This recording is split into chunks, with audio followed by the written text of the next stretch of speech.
welcome to the stage first a gentleman who's actually been at the heart of South Summit for all of the years it's been running. He was actually involved in making this place, La Nave in Madrid, part of the South Summit story, and he kind of made it all happen. So fantastic to have him here. It's a real honor.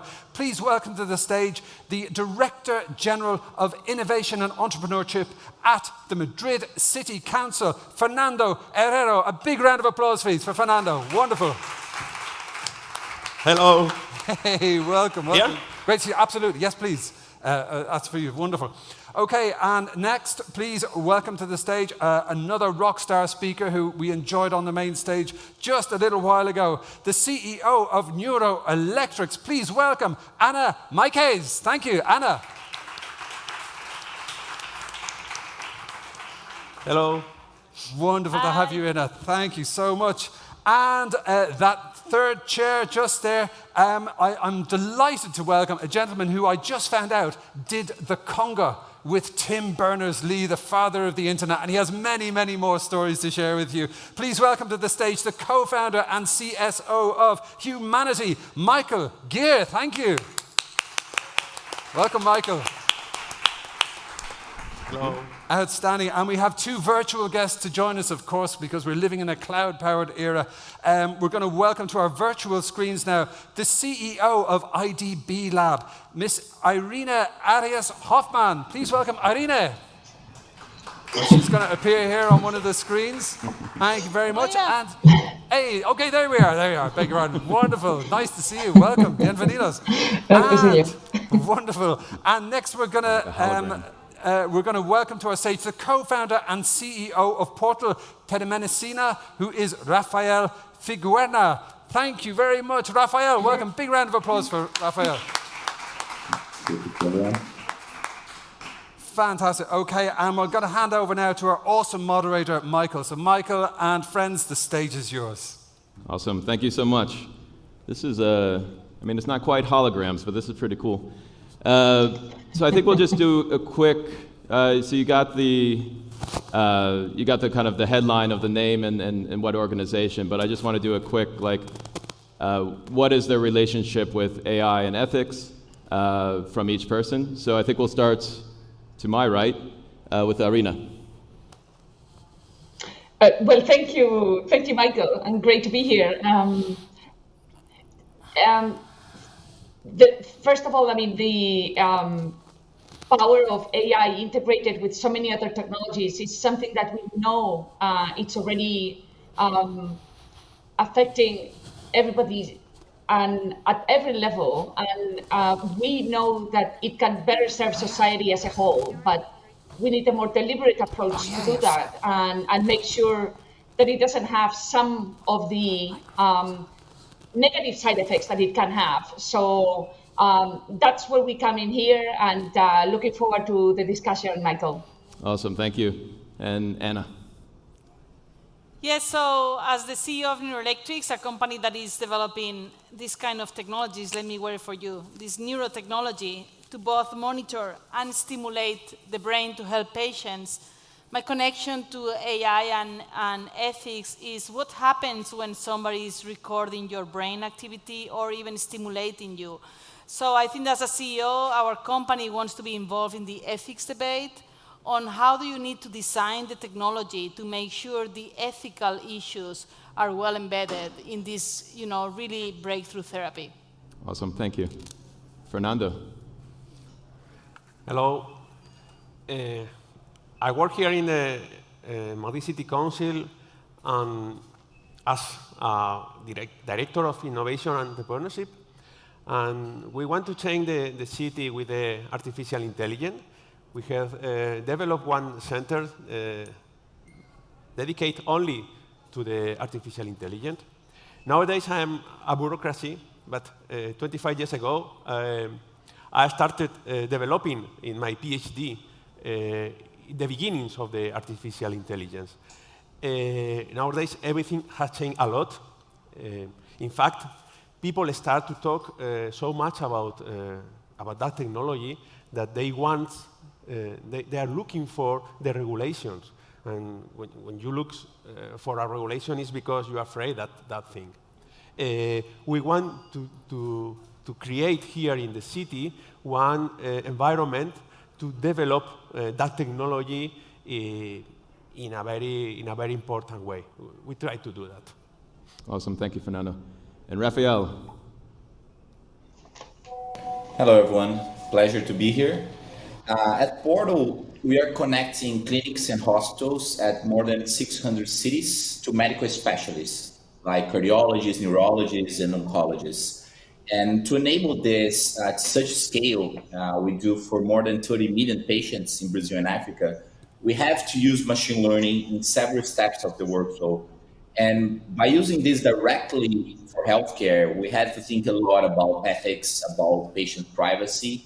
The way that we're applying AI right now, imagine we do thousands of daily diagnostics for neurology, cardiology, etc.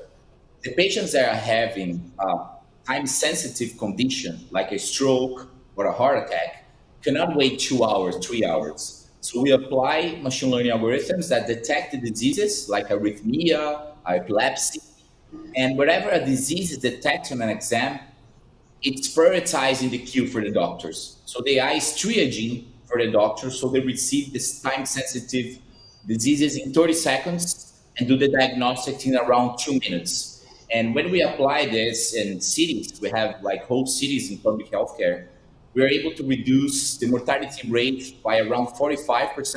So it's a very strong impact in those regions, very underserved regions. And the only way to do that at scale is by applying AI to help the doctors to make the decision and prioritize the emergencies. But this brings a lot of ethics dilemmas that we have to think daily. And it's a pleasure to be here at the panel today and share a little about these starts. Awesome, thank you. So we have all of 15 minutes. I mean, if we had an hour and a half, I think we'd solve this whole thing. But as it is, I think we're just going to touch on a few topics. So the three that we really want to touch on is the one that's kind of been, kind of brought up in this intro is, the ethics of the privacy of the data that the AI needs to kind of train itself. But I think it's also what we've seen in health data for a while, as well as trials were, only done on men. And so you have all this data that comes out and it's only about men and females were not, part of those trials. You have kind of diversity of ethnicity problems in a lot of the data sets as well. I think the second one that we're going to touch on very quickly is how do we make the decisions that the AI is making, because it's going to start controlling more and more of the kind of processes, right? How do we make that transparent so that we can actually know why it made a particular decision? And then the third one, which we'll probably be doing in the last 30 seconds of it, but a very important one, is how do we actually decide as government, as businesses, as civil society, how do we actually put guide rails around this so that we can actually get, as Rafael points out, some of the amazing opportunity that we have to save lives and make lives better without creating more bias, as Irene touched on. How do we do that? So I think jumping straight back in on with Irene, with the kind of the equality of, so we don't want to create less equality with the AI. What have you seen process-wise that started to try to diversify the data that comes into the AI or any other process that basically says that this is going to actually help all people, not just certain people? Yeah, Michael. Well, first of all, we have listened a lot and observed a lot of examples, amazing examples like Portal Telemedicina in Brazil that Rafael talked about. And from that observation and from being investors ourselves, IDB Lab is the innovation laboratory of the Inter-American Development Bank Group. And we are the largest investor in venture capital and startups among the multilaterals. And that's one key pillar of our Vision 2025 as an IDB group. So our purpose is improving lives of people in Latin America and the Caribbean. And at IDB Lab, we do it through entrepreneurship, we do it through innovation and technology. So first of all, we have observed a lot at the landscape and what's going on. And from there, looked at how really these techniques that are based on data management and algorithms are being used as the basis for prediction, recommendations, for decision support models that can have large scale effects on human behavior. And in that way, be very deliberate into how and what we invest in, and others laying out principles that are easy to then translate into practical tools for how to invest, what to invest in, and how, as an entrepreneur like Rafael, you can ensure that you have the right accountability and the right transparency and explainability of your algorithm to avoid or at least mitigate at the maximum those undesired effects. So, for example, we at IDB Lab, we would not invest in a company, in a startup that is AI-based and has not done all the thorough work that to ensure that they are, yes, doing great things and adding value, but to ensure that they have mitigated the risks of bias, of error, of exclusion. So that's in a nutshell, Michael. Yeah, thank you so much. I think the other part of that is the privacy side, and Rafael touched on that briefly. But I'm very interested in when all this technology can know exactly what I'm thinking, or and then, as you say, stimulate back to maybe cause some reaction in my brain. How do you think about the privacy of that data? Because obviously, amazing things can be done with it if we're able to train the AI on it, but it's quite private data. So how do you think about that with Neuroelectrics? So I think that what makes us different in neurotech, and the reason why I'm involved in ethics and the debate about ethics, is that privacy, I think, it's common to AI, right? How do you protect patients or individuals' data? What I think is unique is that, for example, in our case, by stimulating brains, maybe we can change your autonomy or your identity. That we haven't seen before. I think it's a new frontier, right? So we are in FDA trials, and I thought as an entrepreneur that just by being under the FDA regulation, everything was taken care of. And I realized until I joined neuroethics debate, I didn't ask myself questions like, is your stimulation causing somebody to think in a different way, or to, not to be identified? Or am I involving, women and, social diversity in my clinical trials? The FDA doesn't require you to do so. So, to me, the conclusion is that entrepreneurs and neurotech developers and technological companies, we have blind spots, even if we are under regulation. So I think it's really important for entrepreneurs to make ourselves our questions so that you can design the technology in a much more ethical way, right? Mm-hmm. And then at the end, one of the questions is, should we regulate? Should we create guidelines? That's out to the debate, but at least to me personally, I need to ask myself the difficult questions to bring it to my team so that we can develop the technology in a sustainable, ethical way. Yep, makes sense. I think we're gaining time. I think if we give better answers, they're giving us extra minutes. There's some gamification going on with this that clock. Was a good one then. Yeah, you got a couple minutes right there. Let's keep it going. Thank you, Michael. So I think I'm going to go to Rafael first for this second question. I'm not ignoring Fernando, but he has the responsibility of being the one main government person on it. So the third point is going to be a lot of Fernando. So the second one is, how do we make the decisions of the AI more, transparent? And yeah, actually, I think a few people on the stage, because this is a very interesting one. Because how do you can only really know if something's becoming biased if you knew the route that it took to get to that decision, most of the time. And so, yeah, it'd be good to hear how you do that, especially when you're working with doctors and everything like that.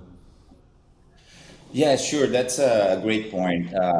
Initially, similar to what the colleague said, we thought that by following regulation, we're going to be ethical, but that's not the case, because this is just like the foundation. One thing that helped us a lot, and I recommend to fellow entrepreneurs, is a Fairlab Observatory that Irene just mentioned from the IDB Lab. We've been through that last year, and it really helped the company to find our weak spots, where we have to focus on. So, of course, we de-identify the data, and this is the basis. But then we had to think several other aspects. For example, the AI is triaging the emergence for the doctors, but the doctors will always sign the diagnostics after the AI suggestion. This is the first point. Second point, every time a doctor diagnostic disagree with the AI suggestion, the systems tend to two other doctors and create a board of consensus between the three, almost eliminating human errors. And after this workflow is in production, running in hundreds of hospitals, the customers start to ask us, I need explainability. I need to understand what is going on under the hood. And then we develop, and IDB help us with that, heat map tools. So these are tools that highlight the pixels in the image that caught the attention for the AI to do the detection. For example, highlighting the pixels in a nodule, in an X-ray. And this helps guide the eyes of the managers. And lastly is the fairness point, where usually to validate AI, the data sets have like 1,000 cases, maybe 2,000 cases at most.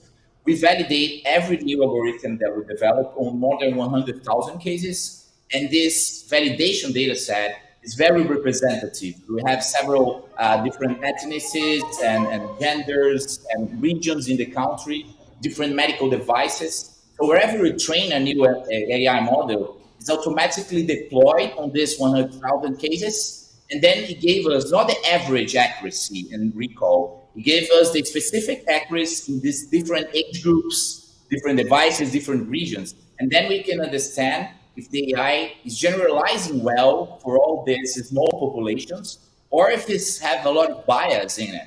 And this helps us to find the gaps. For example, our AI that detects COVID, it's way better for people with more than 50-year-old than it is for kids. And of course, we have way more data from adults that have been hospitalized with COVID than we have for child. And this directly will create bias on the AI models. And by having this transparency, understanding where the gaps and the blind spots are, we can both be transparent with our customers, showing where our strengths lies, but we can also put our R&D team to focus their efforts on these classes that are unbalanced. If we have less cases of this rare cancer, for example, let's work to augment this data. Let's collaborate with more oncology hospitals to acquire more data for that rare cases in the way that we are sure that the models are being inclusive and are working across different populations. And that for us is even more important than just de-identifying the data,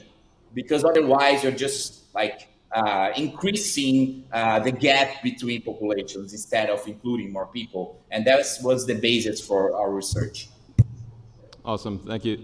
Yeah, I mean, one of the things we've seen with, when we went around, building humanity, was that a lot of the scientists and researchers that we were working with, they spend 90% of their time getting the data, and then 10% of their time actually doing the great breakthrough work that gets published.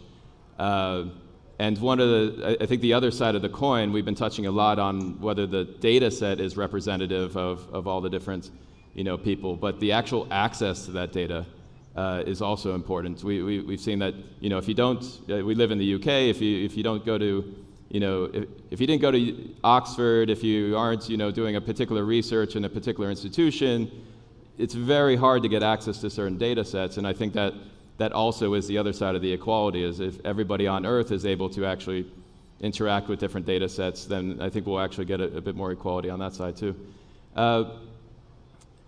Still very fascinated with the brain. So what are you thinking with kind of it's probably early days, but like, is there kind of a UI that the person that has this helmet on, like, will they know, like, how transparent can you make it, like what it's reading from their brain and what then it may be stimulating back into the brain, or is it kind of more early days than that? Well, one of the dreams of humans, right? Every time I put the cap on, people are like, "Can you mind read? Can you really, see what I'm thinking?" Well, good news is we cannot. So, yes. Even if people will put the cap on, we cannot see what they're thinking, right? But we may, early diagnose Alzheimer's or depression, or we can do today epilepsy, sleep disorders, right? So I think that to your point is, if you have a biomarker on screen that shows you have Alzheimer's or depression, right?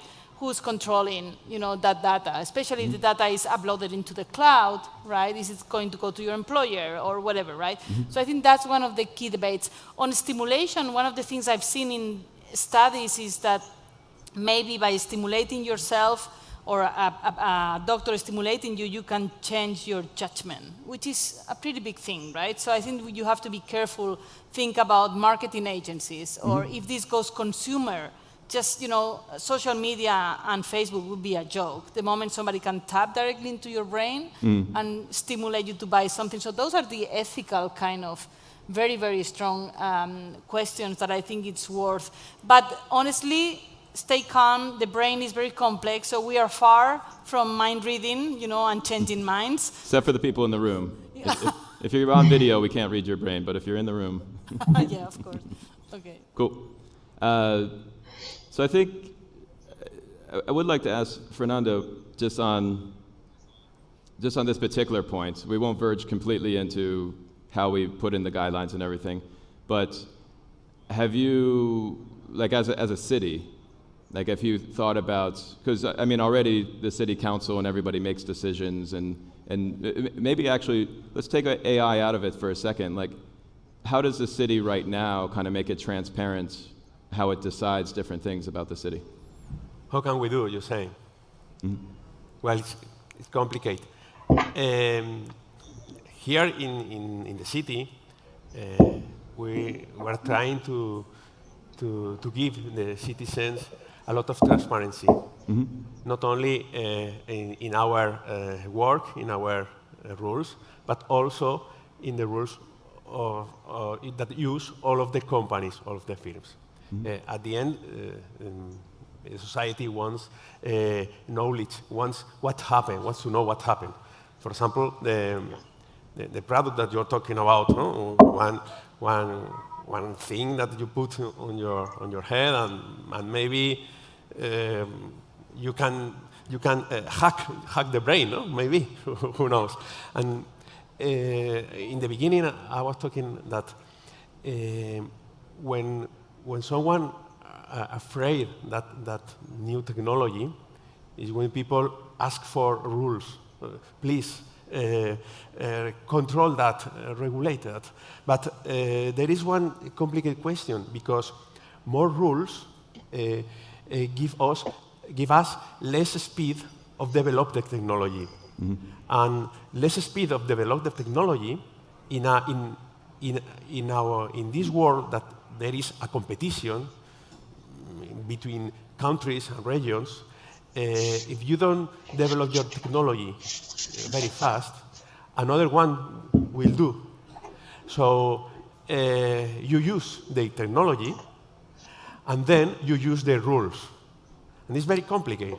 If you give a lot of rules, you don't have enough technology, and at the end, you will need the technology and the rules of the other.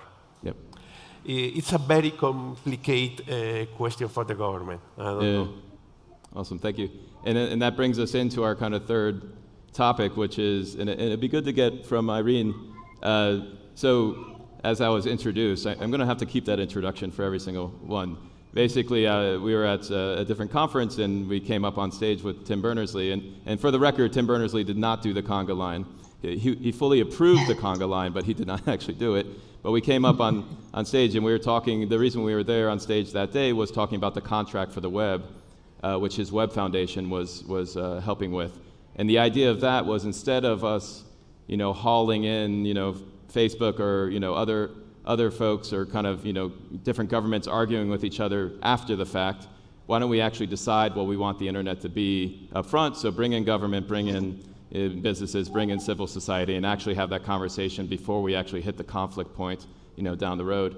And as Rafael actually, touched on, so that the FAIRLAC kind of system that you guys are pushing forward kind of uses that. Can you speak to why that's important, and maybe a little bit more about FAIRLAC? Look, and Anna mentioned, should we regulate, etc. And we thought, look, it's better to start with, I'm here in the US right now. We work in the 26 countries of Latin America and the Caribbean. We have companies and investors that are all over the world.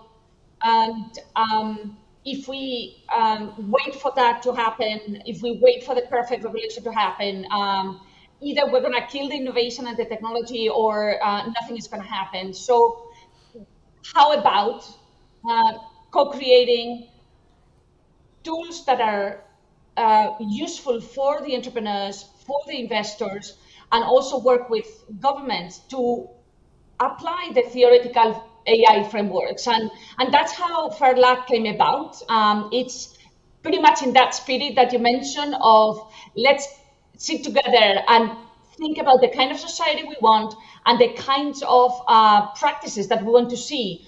And by the way, yes, both in terms of the risk of related to data handling and also in terms of the algorithmic impact. And that way improve the overall quality of investments, and that's going to improve the inclusiveness of them and the life of people that we ultimately want to help.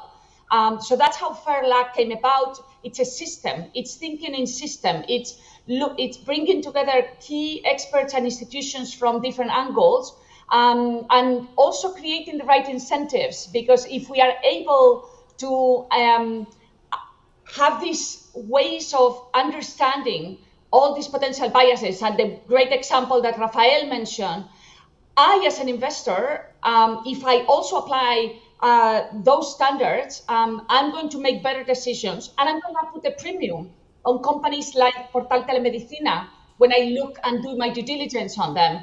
And so that's what we hope will happen. We hope that with FAIRLAC, what will emerge is the dimension, the digital dimension in ESG, in environmental, social, and governance compliance, that we go from ESG to ESG plus D, and that it becomes an embedded principle that any investor, government, or entrepreneur use in their development. So, and it's not just aspirational; it's actually very, very practical. And Portal Telemedicina, and Rafael is one of the entrepreneurs that was in that first cohort. We invite anyone interested to join. These are universal principles, and we want to work together in a system and in a collaborative way. And I was recently in Madrid, and we were talking about this with Fernando as well. So creating fair hubs in some other parts of the world so that we can connect and push this frontier forward together. Awesome, thank you. And so if they're outside of Latin America and the Caribbean, they can still use those tools that you're referring to? They can use them. We have them in Spanish and in English, hopefully in Portuguese as well. And more importantly, of course, for us, there is always the connection to Latin America and the Caribbean, but that's happening more and more. We have a lot of companies that from Spain that are coming to invest in Latin America and the Caribbean and so forth. So, and in any case, the tools are useful no matter where you are. It's in the end, what we're seeing is that all these trends are, and all these dilemmas that we framed in FAIRLAC as dilemmas around the society, the system, and the solution, and that's how the tool is really kind of structured, are faced by entrepreneurs, investors, society, government, everywhere. So yes, I think it has universal application. When we get involved from IDB Lab, of course, it's with entrepreneurs or investments that have to do with Latin America and the Caribbean, very much to what we have done to lay out the blockchain ecosystem, LACchain, which, by the way, was inspired by Alastria, and also to lay the principles and lay the infrastructure that is needed to accelerate the deployment and the adoption of these technologies. In the case of LACchain, is with blockchain, in order to accelerate their deployment and the adoption, but in a way that we think is transparent, is fair, and where there is clear accountability. Awesome, thank you. Yeah, I think maybe I'm an entrepreneur, so I'm generally an optimist. We wouldn't do what we do if we didn't have some overzealous belief that we're going to be successful. I think the I love the idea that actually most actors want to actually do something better, both in the business side, both in the government side, both in the civil society side. So the actual idea of just let's create tools that make that easier, I think is one of the most effective things we can do, because as a business, when you're running a business, you have so much stuff to worry about. Many times you actually see that the choices that end up not being good are not made consciously. They're made because they don't have time to actually focus time, or they don't have the tools to do it right. I think we're just down to 30 seconds, so I think maybe, actually one last question to Fernando at the end.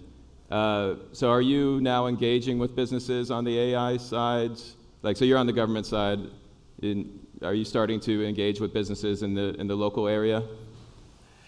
Well, yes, 10 seconds to say it's not so much. Yeah. Well, okay, thank you. Yeah, okay.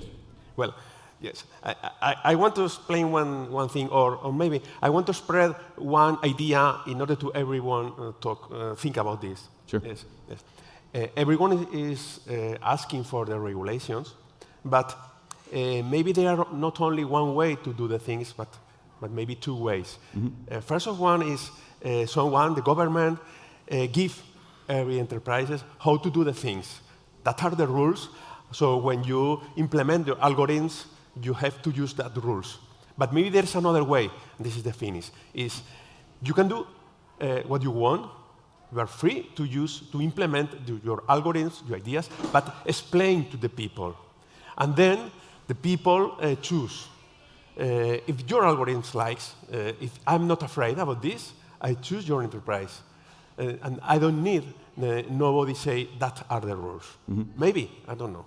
Great, Thank you. awesome. Sorry. Yep, thank you to Irene and Anna and Fernando and Rafael.